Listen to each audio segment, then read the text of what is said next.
Sobat RM dalam kesempatan siang hari ini dalam acara Talkshow rmco.id dengan tema Happy Parenting di tengah pandemi COVID-19. Untuk itu telah hadir tamu istimewa kita, Ibu Lucia Pansilawati Ningsih, konselor sekaligus hipnoterapis anak, remaja, dan keluarga. Apa kabar Ibu Lucy? Selamat siang. Alhamdulillah, baik. Selamat siang, Hesti.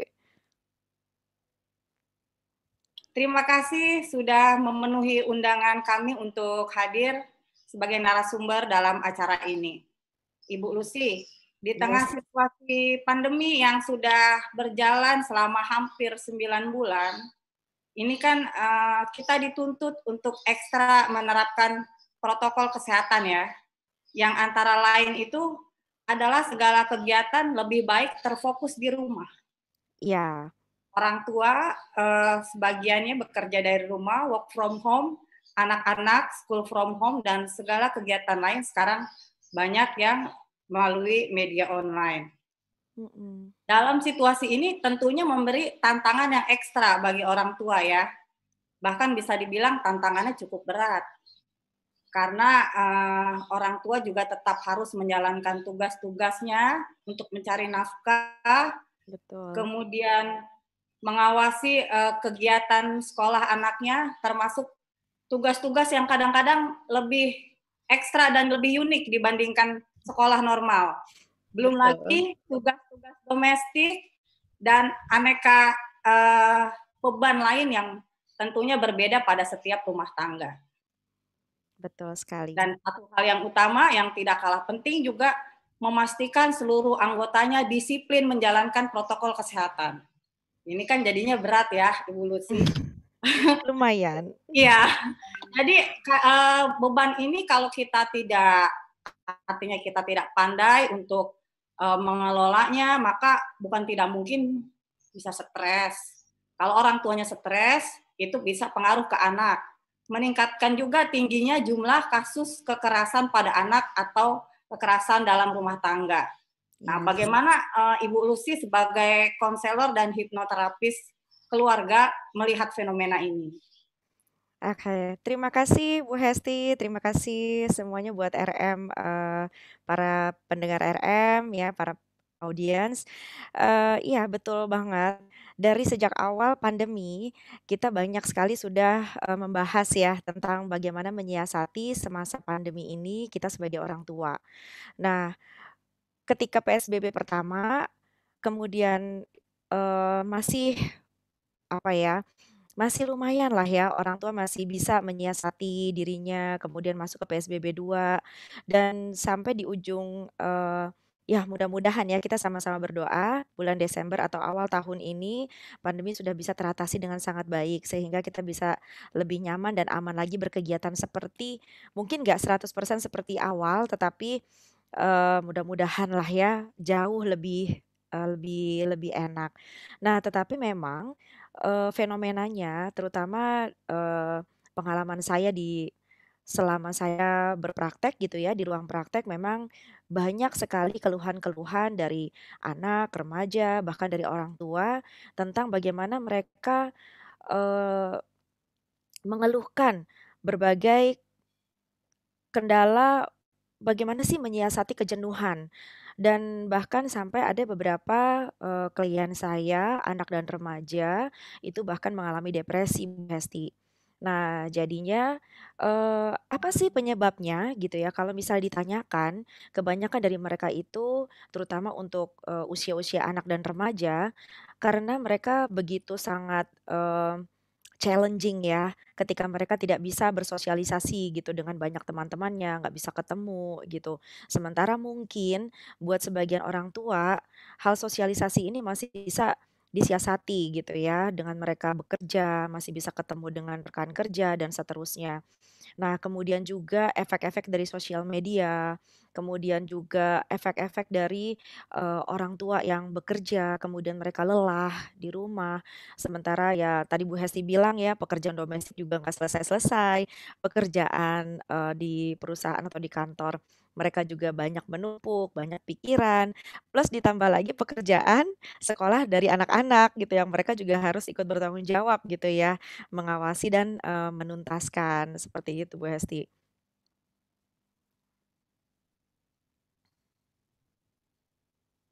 Saiful, ada tanggapan atau pandangan yang akan disampaikan? Ya, terima kasih Ibu Lucy. Yes. Hari ini saya termasuk orang tua, kita semua mengalami apa yang disebut dengan depresi tadi. Saya Iya, merasa tugas anak lewat daring justru terbebani kita sebagai orang orang tua. tua. Betul, sehingga saya merasa anak saya menjadi tidak mandiri begitu, karena bergantung pada orang tua dan kita merasa juga terbebani. Nah, bagaimana ya cara kita kemudian eh, saya apa ya membuat anak kita itu mandiri itu sehingga Yes. bisa mengurangi beban kita juga. Kira-kira kiatnya seperti apa ya Ibu Lucia? Iya, sekali lagi yang selalu saya garis bawahi, masa pandemi ini sebenarnya bisa dipandang dengan kacamata yang berbeda. Jadi banyak hikmah juga sebenarnya. Kenapa? Saya sebagai pegiat parenting gitu ya, saya sangat, mmm, mengajak gitu ya, sangat merangkul gitu para orang tua bahwa, "Ayo," gitu ya, "ini masa-masanya di mana kita sebagai orang tua semakin menyadari bahwa yang namanya anak, mau nggak mau tanggung jawabnya besar ada di tangan kita." Gitu ya. Ayo ini dijadikan masa di mana kita mulai belajar lebih lebih lagi ya, mungkin selama ini saya yakin dan saya amat sangat salut, saya sangat apresiasi sekali dengan banyak sekali orang tua yang begitu luar biasa sekali mereka pembelajar, pasti banyak sekali usaha-usaha mereka bagaimana menjadi orang tua yang baik. Begitupun juga terjadi pada saya. Nah, tetapi kesadaran ini mungkin bisa kita, eee, motivasi lagi, bisa kita, manfaatkan lagi di masa pandemi ini, bahwa sekolah, kemudian pendidikan atau lembaga-lembaga pendidikan lainnya memang bukanlah, eee, yang memiliki tanggung jawab besar gitu ya terhadap anak-anak kita. Tetapi justru kitalah sebagai orang tua. Anak-anak pun juga luar biasa loh, mereka belajar meng-adjust, menyesuaikan diri. Bagaimana sekarang sosok orang tua itu sekaligus menjadi pendidiknya mereka, sebagai pengajar atau pengganti guru mereka di sekolah. Nah, jadi antara orang tua dan anak-anak sebetulnya mereka keduanya ini memiliki posisi yang sama-sama challenging, sama-sama, tertantang gitu ya. Nah, terus bagaimana sih tipsnya gitu ya buat para orang tua terutama karena memang mau nggak mau kita sebagai orang tua harus mengambil tanggung jawabnya, mengambil alih tanggung jawabnya. Dan sekaligus ini menjadi sebuah sarana kita belajar bahwa segala hidup itu tanggung jawabnya adalah di diri kita sendiri, apapun yang terjadi.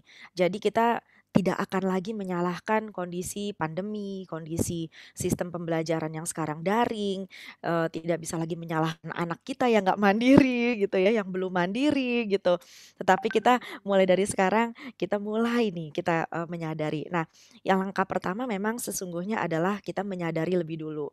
Nah, yang kemudian yang kedua, banyak sekali tipsnya sesungguhnya selain kita belajar juga, dan ini akhirnya juga menjadi sebuah, apa ya namanya, knock door ya, apa sih disebutnya, ketokan pintu gitu buat kita, "Hai, come on," gitu. "Mungkin kamu selama ini wahai orang tua, nggak banyak gitu punya waktu untuk bisa merenung ke dalam diri. Sebenarnya kita nih sebagai orang tua, banyak hal-hal yang belum beres tanda kutip, sehingga pada saat kita menerapkan pola asuh kita ke anak-anak, kita belum 100% present, belum 100% full heart, belum 100% hadir dan terlibat buat anak-anak kita gitu ya. Entah mungkin masa lalu, ada trauma masa lalu, mungkin ada masalah-masalah yang belum bisa terselesaikan di masa lalu, atau bahkan juga di masa sekarang yang masih, challenging untuk mengatasi berbagai gejolak emosinya dan lain-lain seperti itu sih Pak Saiful. Ibu Lucy, Mhm, eh begini, hari ini kita dihadapkan pada situasi pandemi yang yes, menuntut pembiasaan. betul. terutama menjalankan protokol kesehatan. Nah, Mhm. di kita itu sulit sekali mengubah perilaku. Sampai ada punishment Yes, gitu ya. Sampai ada iya, punishment, ada perda, iya, ada perwal. Nah, eh, itu kan lebih baik memang membiasakan dari usia dini ya. yes, Nah, karena itu anak-anak juga memang menjadi tanggung jawab kita untuk pembiasaan. Nah, sebetulnya kalau kita membiasakan terutama melakukan protokol kesehatan sejak dini, itu kemungkinan besar akan membekas gitu sampai dewasa atau bagaimana secara teori, Ibu Lucy? oke. Dengan segala kebiasaan yang ada gitu ya, sebenarnya diharapkan itu bisa menjadi sebuah kebiasaan yang menetap ya. Kenapa? Karena protokol yang sekarang kita terapkan ini kan sebenarnya bagus. Bagaimana kita bisa mendisiplinkan diri untuk belajar sehat ya, belajar bersih. Nah, dan tetapi bagaimana membiasakan anak-anak dimulai pasti dari diri kita sendiri. Saya sangat sedih gitu ketika kita melangkah keluar atau kita lihat di media sosial banyak sekali orang tua yang justru tidak disiplin. Bagaimana kita bisa mau menuntut anak-anak kita untuk disiplin, tetapi kita sebagai orang dewasa yang menjadi panutan mereka saja, kita sulit untuk disiplin gitu ya. Padahal itu demi kebaikan dirinya sendiri dan anak-anaknya gitu loh. Nah, jadi, kalau misalnya ada teori bahwa yang namanya perilaku atau kebiasaan dimulai adalah dari mindset. Jadi mindsetnya kita lebih dahulu kita benahi, apa sih gunanya sehat, bagaimana apa sih gunanya kebersihan, bahkan di seluruh agama amat sangat menyarankan, tetapi masih banyak juga mereka yang belum menyadari gitu ya, dengan sangat sukarela. Yang kedua, ketika mindset kita berubah, maka otomatis sikap kita akan berubah. Dan ketika sikap kita berubah, itu akan mengubah perilaku kita. Ketika itu mengubah perilaku, itu akan menjadi sebuah kebiasaan. Dan ketika menjadi kebiasaan, itu akan jadi karakternya kita, gitu. Terima kasih, Bu Lucy. Silakan Bu Sama-sama. Hesti. Baik Ibu Lucy, ini kalau kita simak, Mhm. sebenarnya akarnya ini orang tua ya. Orang dewasa orang dewasa. Orang tua atau figur dewasa yang ada di Yes dalam rumah yes, tangga itu gitu kan. yes. Berarti dalam hal ini nih orang dewasa atau orang tua juga harus punya kemampuan dalam mengelola emosi Yes, ya. betul. Artinya sebelum melangkah ke pengetahuan-pengetahuan yang lain, emosinya dulu nih supaya dia bisa happy menjalankan tugasnya sebagai Yes. orang tua, menjalankan tugas pengasuhan. Nah, ini dalam situasi yang begitu rumit ini, kira-kira bagaimana cara best practice-nya gitu Best untuk practice-nya ya. mengelola stres, mengelola emosi gitu loh. Gimana, Bu Lucy? Sebenarnya nggak ada cara yang terbaik kalau menurut saya ya, sejauh pengalaman saya. Tetapi banyak sekali, cara di luar sana atau bahkan yang saya yakin banyak orang tua juga sebenarnya sudah tahu bagaimana cara mengelola emosi. Dan ini menjadi sebuah, bisa menjadi sebuah catatan penting ya buat dunia pendidikan, bahwa sejak dini kita harus bisa memasukkan yang namanya pendidikan, kecerdasan emosi. Karena kita dulu jarang ya, bahkan nggak ada kali ya Bu Hesti ya, Pak Saiful ya, bagaimana yang namanya pendidikan untuk mengenal, emosi, untuk meningkatkan kecerdasan emosi. Dan padahal kecerdasan emosi itu amat sangat penting buat kemajuan dan kesuksesan setiap individu. Nah, best practice-nya adalah yang terbaik adalah ketika seseorang itu mengetahui sebuah teknik dan kemudian itu dipraktekkan, nah itu menjadi sebuah yang terbaik, cara yang terbaik. Kebanyakan dari kita tahu banyak cara, tapi kemudian kita tidak terapkan. Akhirnya semua cara itu tidak menjadi sebuah cara yang efektif dan yang terbaik atau bermanfaat buat diri kita sendiri. Contoh saja paling kecil, saya pernah juga membuat sebuah kelas dengan tema Miracle of Breathing. Jadi breathing itu sebenarnya sebuah dasar, dari setiap individu ketika mereka bisa menguasai napas, maka kita juga sekaligus bisa menguasai, pikiran, emosi, dan tubuh kita. Nah, saya sendiri juga sedang bersama rekan saya, Bapak Yuan Yudhistira, seorang hipnoterapis klinis, sedang menyempurnakan sebuah teknik yang kami beri nama begitu nasional, Nusantara, yaitu seni memberdayai diri pancuran seribu. Nah, banyak sekali alhamdulillah sebelum launching ini teman-teman yang sudah mempraktekkan bagaimana mengolah yang namanya pikiran, perasaan gitu ya. Itu efeknya luar biasa sekali. Jadi tidak hanya pikiran dan perasaan atau emosi mereka yang teratasi, bahkan keluhan-keluhan fisiknya mereka pun juga bisa teratasi. Nah, ada juga mungkin teman-teman banyak yang kenal dengan yang namanya EFT, Emotional Freedom Technique. Itu sebuah cara yang amat sangat mudah. Tetapi ketika tahu pun, kita nggak praktekin. Dan buat kita sebagai seorang muslim, kita udah lengkap sebenarnya diberikan oleh, diwarisi oleh para nabi kita, salah satunya adalah dengan puasa dan sholat, ya. Tetapi banyak di antara kita, belum betul-betul mendalami, menghayati apa sesungguhnya hakikat dari puasa dan sholat itu. Padahal ketika kita mempraktekannya dengan sangat baik, kedua cara itu betul-betul bisa meningkatkan kecerdasan emosi kita luar biasa. Bahkan bisa Eee, mengendalikan atau mengatasi berbagai keluhan fisik kita juga, gitu Bu Hesti. Pak Saiful, Iya, Ibu Lucy, saya ingin ingin berangkat dari pernyataan pertama Ibu Hesti. Di Mhm, masa pandemi ternyata ya, kasus-kasus KDRT meningkat. Ada iya, kekerasan terhadap anak meningkat.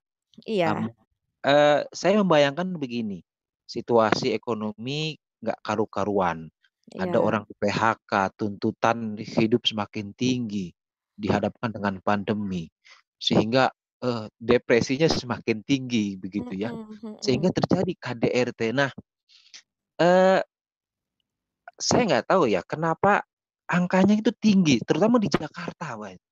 Di iya, Jakarta itu ternyata angkanya tinggi. Nah, dari pengalaman Ibu Lucy mungkin bisa berbagi kepada kita, sesungguhnya apa sih yang terjadi begitu dan kita itu harus bagaimana agar terhindar dari itu? iya. Terima kasih. Sama-sama Mas Saiful. Saya juga, sempat ya menemukan sebuah sumber yang menyatakan bahwa peningkatan prevalensi, depresi terhadap, anak-anak dan remaja gitu ya, dan bahkan orang dewasa bisa sampai 1,6%. Nah itu, eee, sungguh sungguh menyedihkan sih sebenarnya. Nah tetapi banyak sekali faktor yang membuat seseorang itu, eee, apa ya, mengalami hal-hal tersebut. Nah, ada satu faktor yang sangat membuat kenapa banyak orang mengalami hal itu. Yang pertama adalah yang sangat menjadi fondasi dasarnya, banyak setiap kita individu, kita tidak mau mengambil kendali tanggung jawab atau tidak mau mengambil kendali hidup, ya.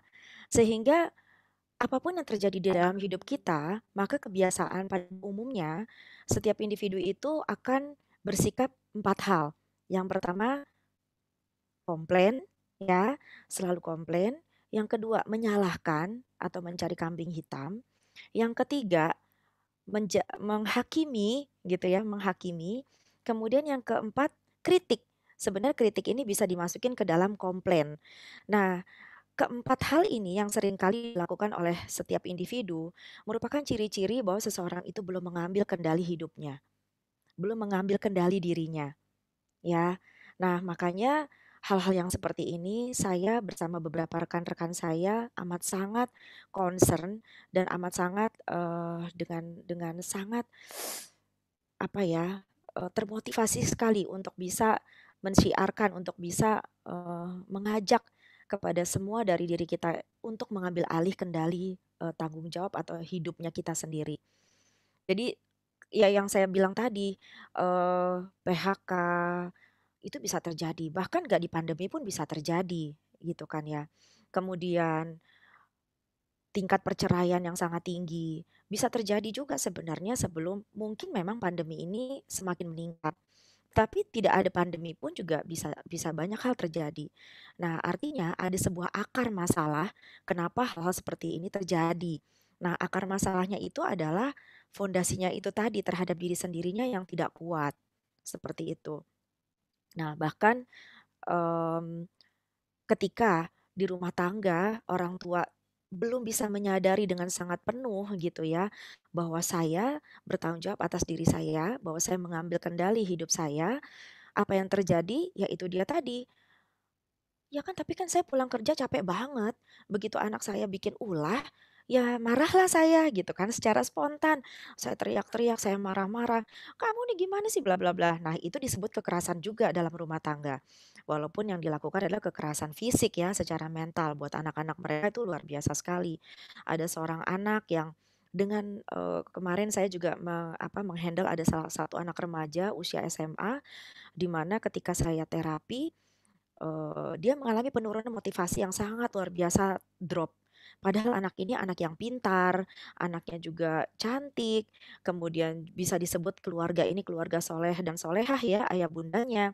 Dan begitu saya terapi ternyata dia masih terngiang-ngiang kalimat dari ayahnya yang mengatakan dia pada suatu waktu marah. Padahal hanya beberapa kali gitu ya, dan itu ayahnya marahnya sangat hebat, dan yang terucap adalah kata-kata dongo dan bodoh.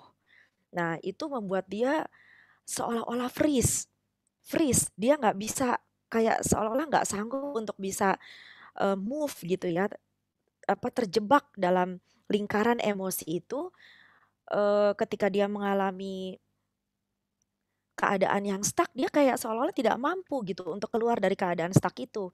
Dia sebenarnya mau dia belajar, sebenarnya dia juga semangat dan dia memiliki cita-cita yang sangat tinggi dan begitu ajak.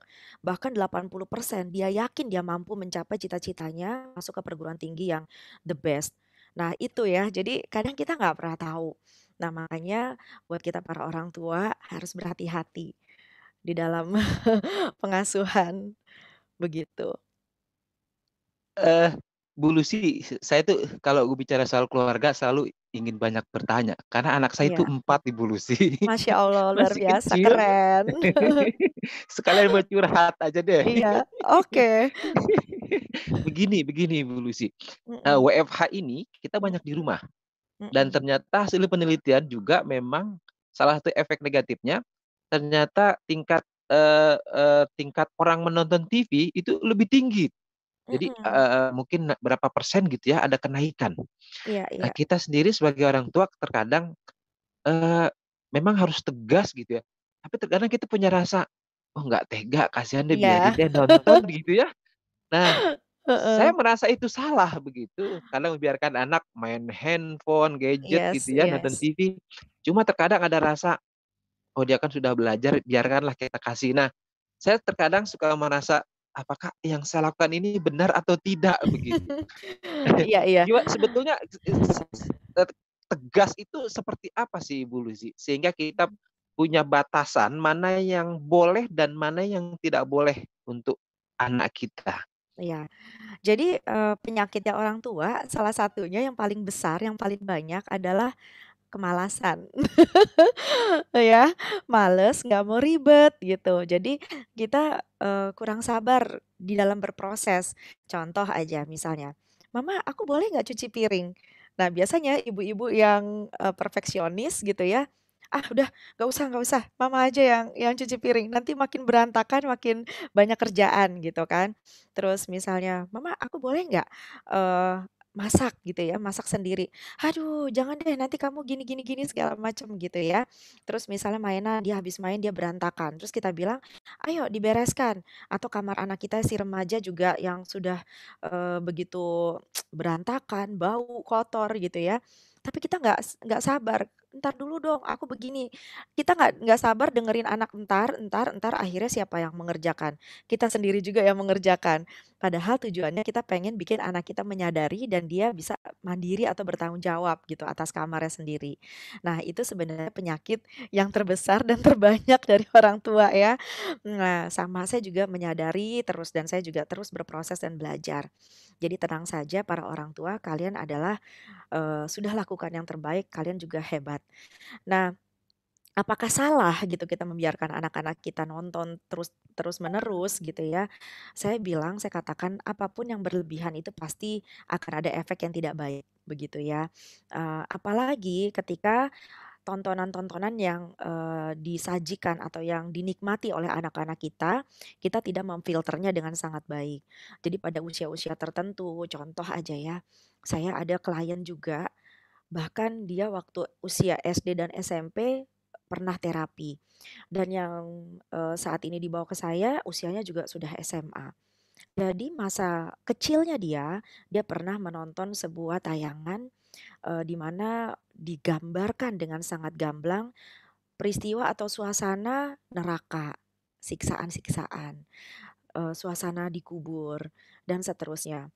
Which is itu bagus nggak sih? Ada baiknya supaya anak kita juga menyadari, menjaga diri agar dia tidak bertingkah laku yang negatif. Kita juga sebagai orang tua kepingin anak-anak kita soleh gitu ya. Nah, tetapi mungkin belum saatnya bagi anak kita karena setiap anak juga memiliki keunikan tersendiri. Antara satu dengan yang lainnya akan berbeda. Sama seperti kita orang dewasa juga ya. Makanya saya selalu bilang bahwa tidak ada satupun masalah setiap individu rasakan, itu kita bisa samakan. "Ah, lu mah begitu aja ringan, nggak kayak gue nih masalah gue berat," gitu ya. Jadi jangan, mulai dari sekarang. Kenapa? Karena setiap masalah yang dirasakan setiap individu memiliki kadarnya sendiri-sendiri. Buat bagi orang itu sangat ringan, buat orang lain bisa jadi itu berat gitu ya. Jadi jangan pernah menyamakan atau membandingkan. Nah, sama seperti anak-anak kita juga seperti itu. Ada anak-anak yang memang memiliki motivasi dari dalam, kesadaran dari dalamnya sudah sangat baik. Sehingga ketika kita beritahukan batasan-batasan apa saja yang mereka bisa tonton, itu mereka dengan sendirinya tanpa kita perlu awasi, mereka juga sudah mampu memilih secara mandiri. Ada juga seperti anak saya gitu yang alhamdulillah gitu yang kedua. Nah, mungkin ini juga bisa menjadi tips buat orang tua ya, bahwa anak-anak kita itu kita tetap memperlakukan mereka seperti anak-anak, tetapi ada kalanya kita juga bisa memperlakukan mereka seperti orang dewasa.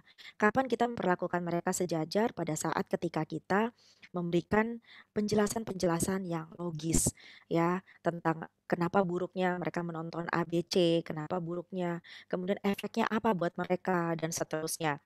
Nah, itu bisa menjadi pagar atau menjadi kayak semacam prinsip buat mereka yang mereka pegang pada saat mereka berkegiatan, nonton dan seterusnya atau berkata-kata atau berucap.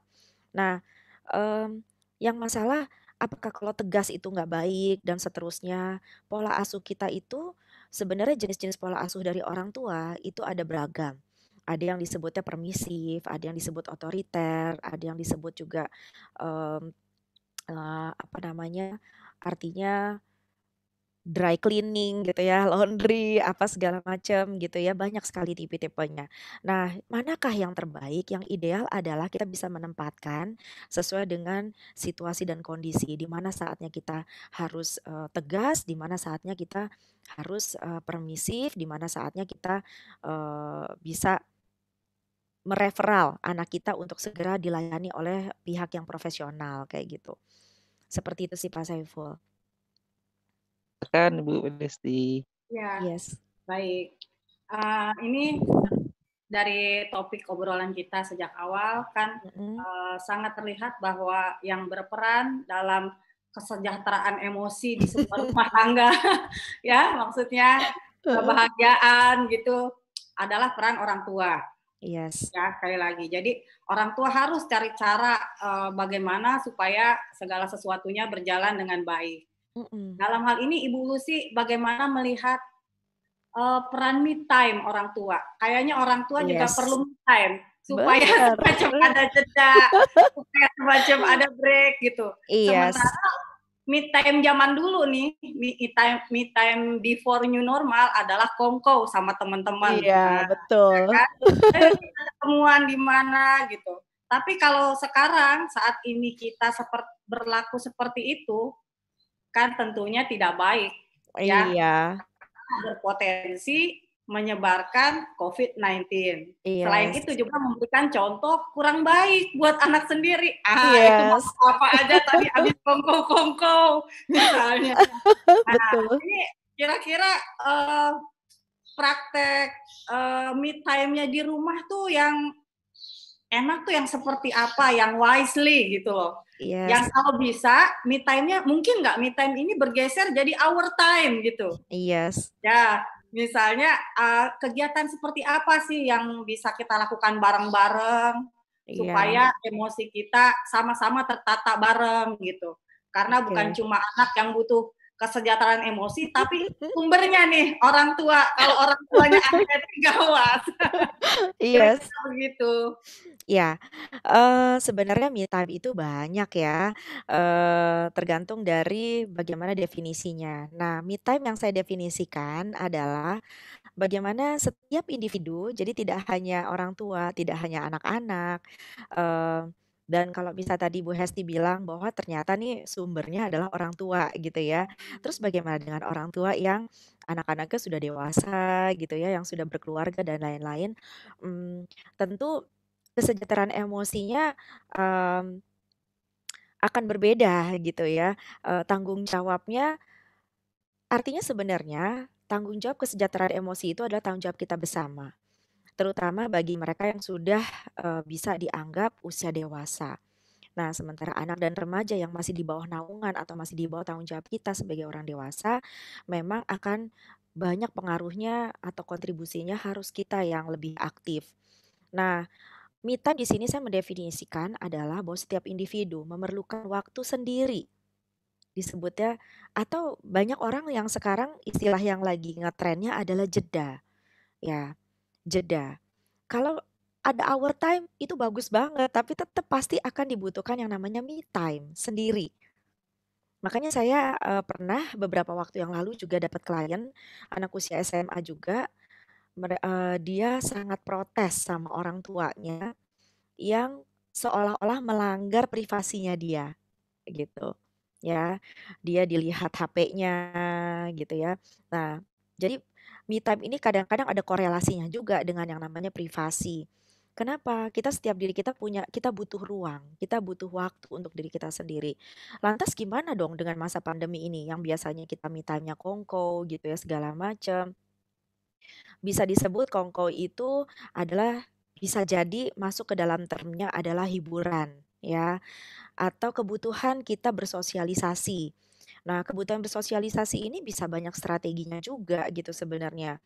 Contoh dengan kita nge-Zoom atau saya banyak melihat di sosial media juga, banyak mereka yang bersosialisasi lebih sehat ya, kayak misal bersepeda bareng, tetapi itu juga mereka tetap menggunakan protokol dengan jarak sepeda yang, memang ditentukan sekian meter antara satu sepeda dengan yang lain, dan pada saat foto-foto mereka tidak berdekatan, mereka juga menggunakan, alam yang terbuka, yang jauh dari kerumunan orang, dan seterusnya. Nah, itu juga bisa digunakan. Atau sekedar jalan bersama teman gitu ya, tetap menggunakan protokol kesehatan yang sangat baik, itu juga bisa digunakan. Nah, sementara me time dengan konteks bahwa butuh waktu atau jeda buat diri sendiri, pada akhirnya nanti yang akan memutuskan, yang akan merasakan kenyamanan, dan yang paling atau yang sangat cocok dengan dirinya adalah diri kita sendiri. Ada yang me time-nya dengan mendengarkan musik di kamar sendiri, ada yang meditasi, ada yang membaca, ada yang menulis gitu ya. Nah, itu bisa mereka gunakan atau sekedar tidur itu juga bisa menjadi sebuah me time. Tentunya itu disebut adalah kita mengecas baterai energinya kita. Nah, kalau kita ngomongnya baterai cinta, artinya kita memerlukan, eee, ya itu dia, interaksi dengan orang lainnya. Nah, makanya di dalam rumah tangga, bila mereka yang bersyukurlah di dalam rumah tangga yang pasangannya masih lengkap. Jadi mereka bisa saling mengisi baterai kasih, ya, baterai kasihnya, sehingga baterai kasih anak-anak pun juga bisa terpenuhi. Nah, terus bagaimana yang single parent? Don't worry gitu ya, yang single parent pun juga bisa mengisi baterai kasihnya itu dengan pertemanan, dengan keluarga yang masih ada, misalnya kakak, adik, orang tua dan seterusnya. Kalaupun wah nggak bisa, kalau sama adik berantem terus, sama orang tua nggak cocok, selesaikan. Karena biar bagaimanapun kita tidak bisa hidup sendiri, gitu. Ya,